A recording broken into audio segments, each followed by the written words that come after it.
జలగన్నా జలగన్నా కొంప మునిగిపోయింది. ఏం డైమండ్ రాణి, ఏమైంది? ఎవరి కొంప మునిగింది? ఎవరిదో మునిగితే నాకెందుకు బాధ, నాదే. ఏడుపేదో అర్థమయ్యేలా చెప్పాడు. ఆడుదాం ఆంధ్రాలో అవినీతి జరిగిందని నా పైన ఉచ్చు బిగిస్తోంది. మరీ ఇష్టారాజ్యంగా ఆడుకున్నావుగా నువ్వు. ఏ అప్పుడు తెలియలేదా అని అడుగుతూ ఉన్నా. అదంతా చేసింది నీ అండదండలతోనే కదా జలగన్నా. ఇప్పుడు ఇలా సీన్ రివర్స్ అవుతుందని అనుకోలేదు. ఏం చేసినా మన చేతికి మట్టి అంటకుండా చెయ్యాల. నీకు ఆశ ఎక్కువ, ఆలోచన తక్కువ. నన్ను చూసైనా మీరు నేర్చుకుని షావరు. నీ అన్ని తెలివితేటలు మాకెక్కడున్నాయన్నా. ఏదో అవకాశం ఉంది కదా అని కక్కుర్తి పడ్డా. ఆశకు కూడా హద్దుండాల.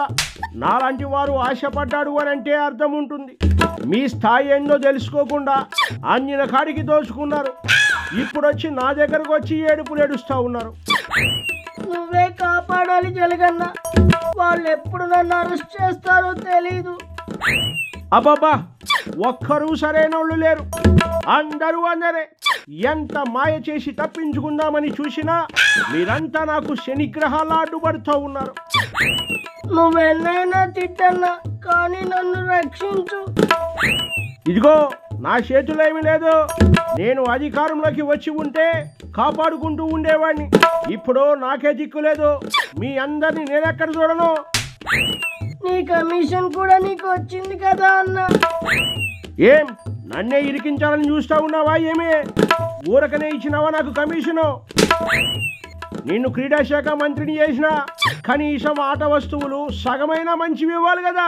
మొత్తం నాసిరకం సరిగిచ్చినావు. నీకు అత్యాశ ఎక్కువ, అనుభవించు. ఆడదాన్ని కదా అన్న, కాస్త కక్కుర్తి పడ్డాను. పోలీసులు అడిగితే ఏం చెప్పమంటావన్నా? ఏం లేదు, ఇదంతా కూడా ప్రభుత్వం చేస్తున్న కుట్ర అని చెప్పి నోరేసుకుని పడు. ఆడదాన్ని అన్యాయంగా ఇరికించినారు, అక్రమంగా ఇరికించినారు అని ఏడ్చి పెడబొబ్బులు పెట్టు. అది ఎలాగో చేస్తానన్నా. అలా చేస్తే మాత్రం వదులుతారా? వదలరు. తప్పు దొరికితే ఎందుకు వదులుతారు? తీసుకెళ్లి లోపలేస్తారు.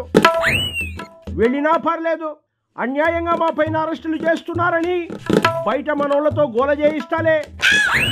అప్పుడు మన పార్టీకి ప్లస్ అవుతుందేమో తెలియదు, కానీ నాకు మైనసే కదన్నా. నీకు బొక్కైతే నాకేంది? బొక్కినప్పుడు తెలియదా అని అడుగుతున్నా. నేను ఆలోచించేది నేను మళ్ళీ అధికారంలోకి రావడం కోసమే. అదొక్కటే ఆలోచిస్తా.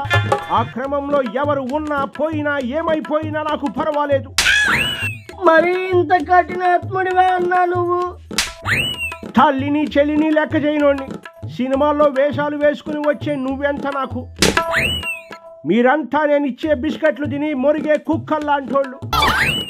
ఇన్నాళ్ళు నీకు విశ్వాసం చూపించి నువ్వు అనమన్న వాళ్ళందరినీ అనరాని మాటలు అన్నాను.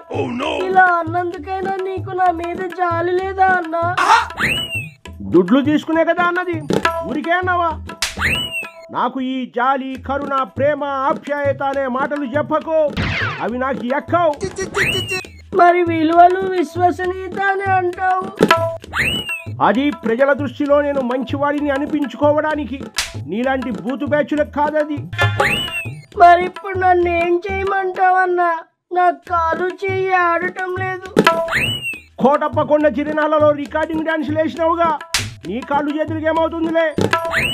మాటలతో నన్ను చిత్రవద చెయ్యకన్నా. ఏదైనా దారుంటే చెప్పు. దొడ్డిదారిలో పోయినోళ్ళకి దారేముంటుంది? జైలు దారే కదా, అదే బెటర్ నీకు. ఈ మధ్య టీవీ షోస్ కూడా కమిట్ అయ్యాను. ఇక్కడ ఎలాగూ కూటమి ప్రభుత్వం నిన్ను ఆడుకుంటుందని తెలివిగా అడ్డుపోయినావు. మీ డ్రామాలు ఎవరికి తెలియదు. నాకే ఏడుపు వస్తుంది